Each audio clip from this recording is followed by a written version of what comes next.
जी synthetic family, आज तीसरा lesson है जो कि एक इंटरेस्टिंग इंटरसेक्शन के बारे में है। ये देखें, सामने आपको बोर्ड के ऊपर ब्लू रंग के ऊपर साइन नज़र आ रहा है लेफ़्ट और राइट टर्निंग का। इसी तरह रोड के ऊपर भी लेफ़्ट और राइट साइड के एरो बने हुए हैं।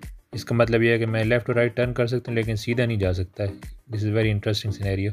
इस तरह रोड के राइट तरफ आप देखें रेड लाइट है, यहाँ पे मुझे रुकना है। उसी के साथ बोर्ड लगा हुआ है ट्रायंगल सा, जिसका मतलब गिव वे, कि अगर कोई साइकिलिस्ट या पेडेस्ट्रियन यहाँ से गुजर रहा है, अगर ग्रीन लाइट हो जाती है तो हमें थोड़ा सा वेट करना पड़ेगा ताकि वो गुजर जाए, उसके बाद फिर हम यहाँ से जा सकें।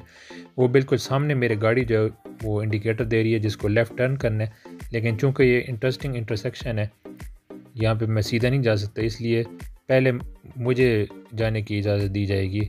यानी पहले मेरा सिग्नल ग्रीन होगा, उसके बाद वो जो सामने वाली गाड़ी है वो लेफ़्ट टर्न कर सकेगी, उसके बाद उसका सिग्नल ग्रीन होगा।